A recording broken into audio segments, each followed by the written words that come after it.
Hey, what is going on, everybody? Boilon here for another Marvel Strike Force video, and today I want to talk about what to do if you miss out on a particular meta character for Doom Raid.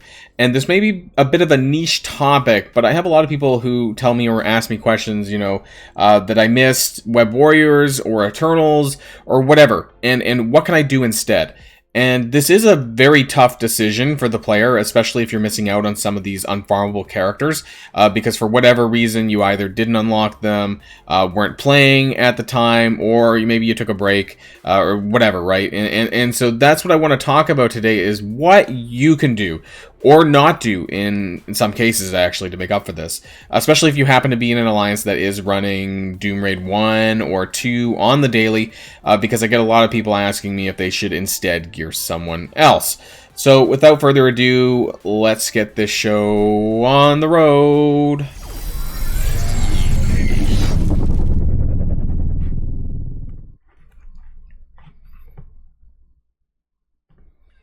And just to start, I really want to pivot to this spreadsheet of mine. This is something that I typically keep track of every month or so, every patch roughly. And this is what I call the Doom Raid. It's more like the Doom Raid Planner, not the Doom Raid ISO Planner, but I do have the classes mentioned here on the side. But why this is important is because I basically laid out some of the best characters, or the best characters, in each of the sections for Doom Raid. So some of these are farmable characters. Some of these are not farmable characters. Some of them are more recently farmable. Some of them not really. So as far as, just starting from the top, we have Tech here. So Kestrel, still not farmable. She is a premium order exclusive, and so this is a bit of a challenge for some newer players who maybe didn't really get to take advantage of getting Kestrel when they did, when their event came out, maybe haven't accumulated a ton of character shards. But she is one of the best characters right now anyways, until we get a potential Doom Raid Tech team coming.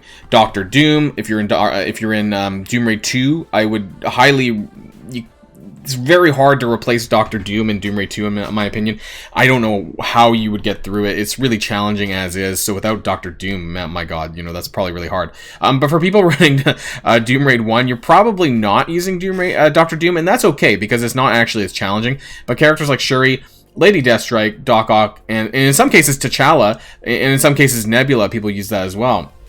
But for the instance of Lady Deathstrike, currently not farmable character, so, what can you do for this? There are, in some places, alternative characters.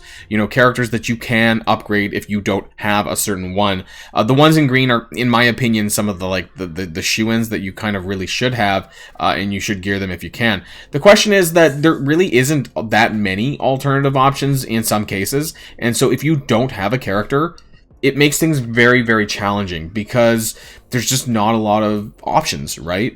And so what can you do if you're in an alliance that is running that, and they kind of expect you to do something that you frankly can't do, without spending money to unlock certain characters? I would probably ask your alliance captains or leaders to try and put you in a more friendly position in terms of the laning, that maybe there are some things that you can do depending on your roster. So for Mystic characters, you have Deathpool, Cloak, and the new Warriors, basically, and Cersei and Icarus. Cersei and Icarus are not farmable. Dagger is now in the Arena Orb. However, I would not consider that farmable personally. Cloak is farmable. Deathpool also in the Premium Orb, just like Kestrel. Deathpool did have the Strike Pass, though, for what it's worth, if you were around for that. But in some instances, you might not have all these characters. You might not have Cersei or Icarus, maybe. If you're, depending on how new or what you missed out on, you might not have Icarus. And so if you don't have Icarus, I probably wouldn't run Cersei. And so what are some of the other alternatives for Mystic, and should you build them? Outside of Doctor Doom, of course, that's because he kind of got kicked out when Cersei and Icarus came in. Other characters that were in here that I kicked out, Adam Warlock, Silver Surfer. Adam Warlock is something that you could consider building, for example, for that. Silver Surfer, I don't know if I would, because the thing is that new characters are power creeping hard and fast, and so this comes down to the question of, do you want to put resources into an older character, even though they may or may not be farmable, that you might have at your disposal?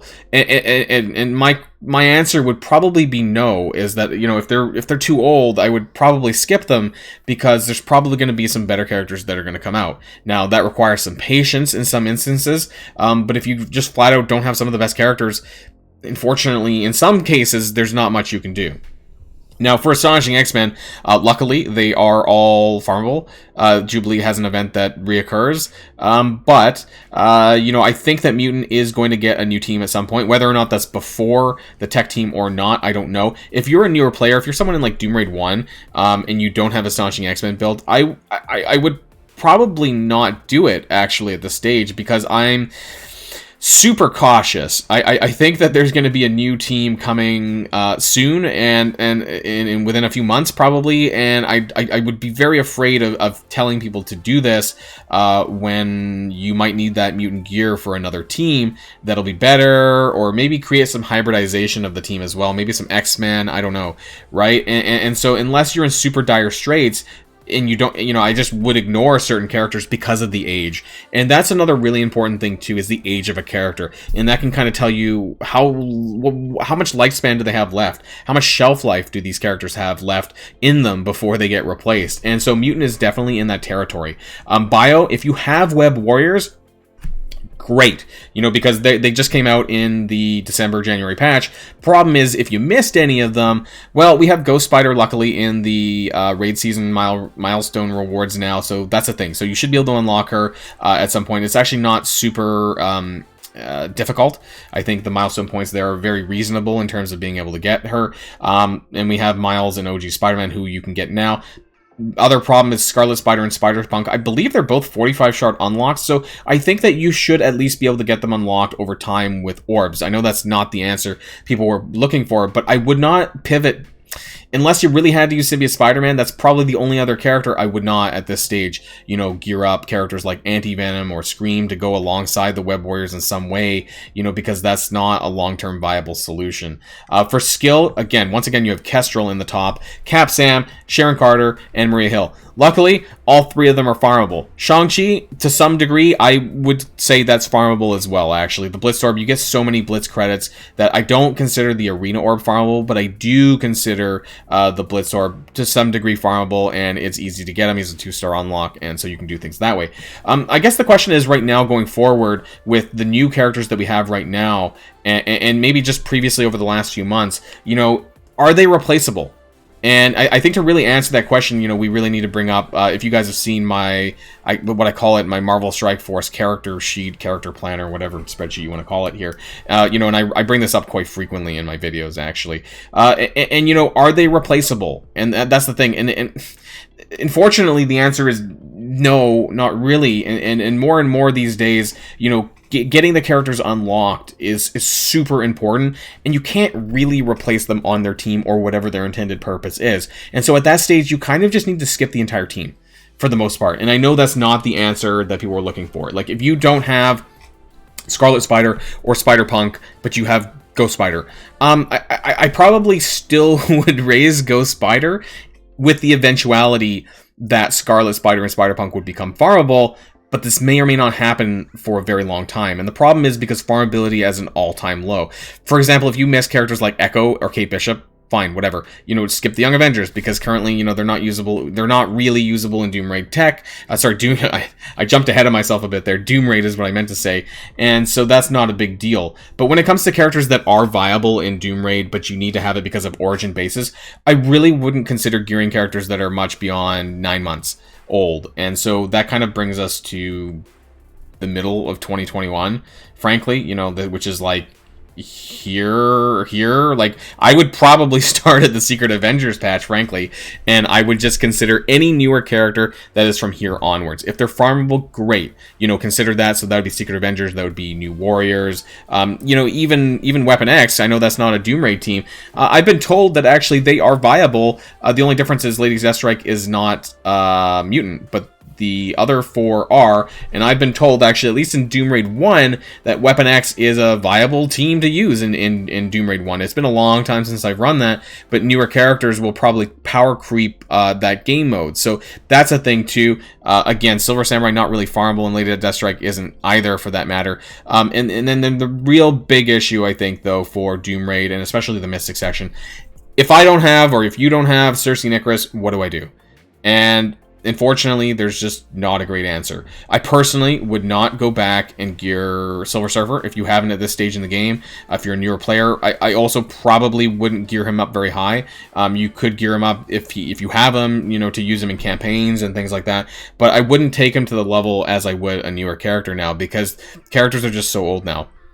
Astonishing X-Men, as you can see, some of the oldest ones back here, on not far off from the symbiotes, frankly. And well, it's okay. Come on, it's 3 or 4 months actually from the symbiotes. So that's the kind of the lifespan that I give them, right? So Web Warriors came out December, January.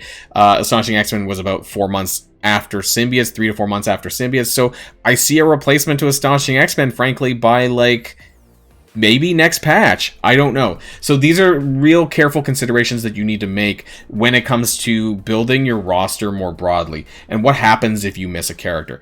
This is mainly going to be aimed at those probably casual players who, you know, maybe aren't as hardcore as some of us when it comes to getting viable character unlocks. There could be a Blitz character and then you're a new player and you just really can't compete in the Blitz stages with some of these characters, you know, like T'Challa Star-Lord, like Kate Bishop, like Wong right now, you know, as part of the Darkhold patch. And so that becomes really difficult, right? And if you're not able to unlock Wong, let's say, or if you're not able to unlock Morgan, is the Darkhold team worth it? I would say that if you don't unlock Morgan the first pass, I would probably not even bother using the Darkhold team, frankly, or gearing it. But if you are a newer player and say, for example, you missed out on the Eternals, then yeah, you might be able to compensate by using, you know, Evil Strange and I don't know, some other cosmic character in the meantime, you know, instead of another mystic character for Doom Raid other than the Eternals, you know, or maybe you could just use Cersei and Evil Strange.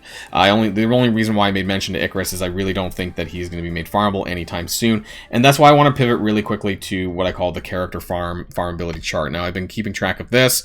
Things that are just not looking good, right? Over since December, basically, we've had, actually, no, even since, to some degree, since November, we had Misty Knight in the Blitz Orb, and then Colleen Wing was put into the Arena Orb, which made Viola Vel farmable. So it was like one and a half characters here. Anti-Venom was the only character made farmable in December. Deathpool was put in a Premium Orb, that doesn't count. Shang-Chi into the Blitz Orb, which kicked Misty Knight into the store.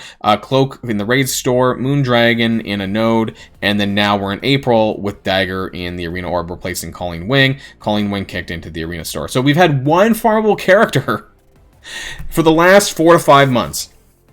And it's really unacceptable because it makes the farmability so much harder for newer players that really you can't expect some of these characters that you may have missed to become farmable very fast. You know, as far as farmability, we are at Weapon X. If we're more or less, if we're lucky that we might get Silver Samurai, Lady Deathstrike in the next month or two. But other than that, like we're so far out that you can't rely on farmability to get you the characters that you need to get. So really, you need to be forward-looking. Ignore that stuff down below, because that's not accurate. But you know, you really need to be forward-thinking in terms of what's coming.